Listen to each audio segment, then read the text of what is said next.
श्रीमद् भागवत हमारे 3 चीजों को पवित्र करती है। हमारे तन को पवित्र करती है, भागवत जी हमारे मन को पवित्र करती हैं, और यहाँ कथा में जो धन से व्यवस्थाएं बनाई जाती हैं उसके द्वारा हमारे धन को भी पवित्र करती हैं। तन की पवित्रता कैसे?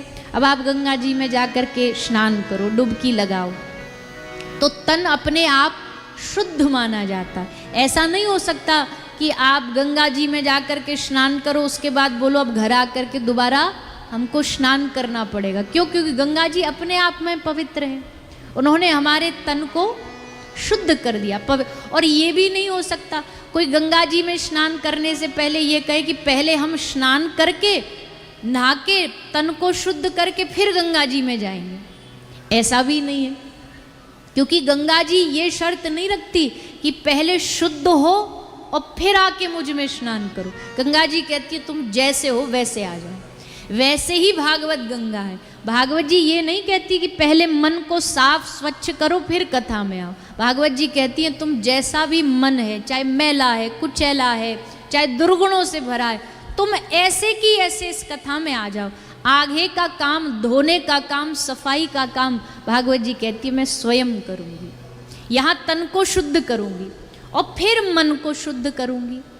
मन की शुद्धि अपने आप नहीं हो सकती। अगर मन की शुद्धि अपने आप हम कर पाते तो आज से नहीं, संत महापुरुष कब से कहते आ रहे भैया तोरा मन दर्पण कहलाए, तेरा मन जो मैला इसको साफ कर। कैसे साफ करे? हमारे हाथ में तो है नहीं। तो एक काम करते, क्या बोले भागवत में लिखा है कि आप भागवत में आके बैठते हो तो ठाकुर जी आपके हृदय में आते हैं। अब ठाकुर जी को हमारे हृदय में बैठना है और हृदय है हमारा मैला, मन है हमारा गंदा, तो इस मन को साफ कौन करेगा? उदाहरण के लिए आप कथा में आए, पर जहाँ आपको बैठना या जिस सोफा पे आपको बैठना वहाँ थोड़ी कोई मिट्टी पड़ी है, थोड़ी गंदगी पड़ी है, तो आप क्या करोगे? गंदगी पे ही बैठोगे या उसको झाड़ के बैठोगे? बोलिए ना। इतने आलसी तो शायद नहीं होंगे ये गंदगी पे बैठ जाएं, ने गमछा वमछा से झाड़ लेंगे, एक बार हटा लेंगे कूड़ा, फिर बैठेंगे। वैसे ही भैया जिसको बैठना उसको खुद झाड़ना पड़ेगा, झाड़ दो। वैसे ही ठाकुर जी अगर हमारे हृदय में आके कथा में बैठेंगे, मन गंदा है और ठाकुर जी को इसमें बैठना है, तो इसको झाड़ के सफाई करने का काम भी कौन करेगा? ठाकुर जी कहते तुम्हें नहीं करना पड़ेगा, तुम बस मेरी कथा में आके बैठोगे, अब मन को झाड़ू लगा के हम साफ करेंगे। तुम्हारे जो दुर्गुण हैं उसको तुम्हें सफाई नहीं करनी, हम साफ करेंगे, क्योंकि बैठना हमें, हमने ही वादा दिया है कि जो कथा में बैठेगा हम उसके हृदय में बैठेंगे। इसलिए पहले ठाकुर जी हमारे दुर्गुणों को साफ करते हैं और फिर हमारे शुद्ध मन में आके ठाकुर जी विराजमान होते हैं। ये प्रोसेस है।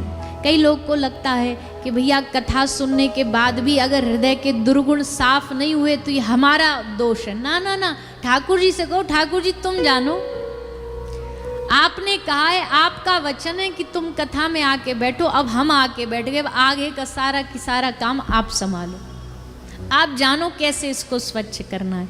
और जब यहाँ आकर के भक्त समर्पित हो जाता है, ठाकुर जी के हाथ में सौंप देता है कि अब हमारे दुर्गुण प्रभु आप साफ करो, तो भगवान खुशी खुशी हमारे मन को सफाई करने में लग जाते हैं, साफ करने में लग जाते हैं।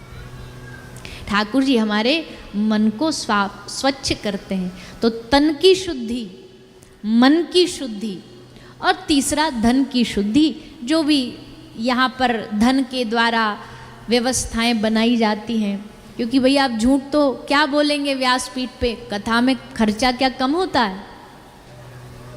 कथा में बहुत खर्चा होता है, ये लाओ वो लाओ, माइक लाओ, टेंट लाओ, ये व्यवस्थाएं बनाना कोई आसान थोड़ी है। पर इससे हमारे धन की शुद्धि होती है। और अच्छी बात देखो, आप किसी सिनेमा जगत का कोई सिनेमा देखने जाओ तो आपको खर्चा करना पड़ता है, पर यहाँ देखो ठाकुर जी की कृपा, एक भी रुपया लगना नहीं, एक भी धेला लगना नहीं, व्यवस्था संभाले यजमान जी जाने। आपका काम क्या है, बस घर से निकल के 5-10 रुपया का ऑटो रिक्शा करके तुम बस कथा तक आ जाओ। उसके बाद यहाँ तुम्हारा कुछ जाना नहीं है, जो है बस आना ही आना है, जो है सब मिलना ही मिलना है। यहाँ पर खोना, यहाँ पर बांटना कुछ भी नहीं है। भागवत जी बस देती ही देती है, देने का काम भगवान की कथा करती है। आज तक भगवान की कथा ने क्या ना दिया, हमें श्रद्धा दी, हमारा खोया हुआ प्रेम लौटाया, हमारा खोया हुआ धैर्य भगवान की कथा लौटा करके लाई। ये सब देने का काम भगवान की कथा ने किया। तो भागवत जी का पहला श्लोक, भागवत का महात्म्य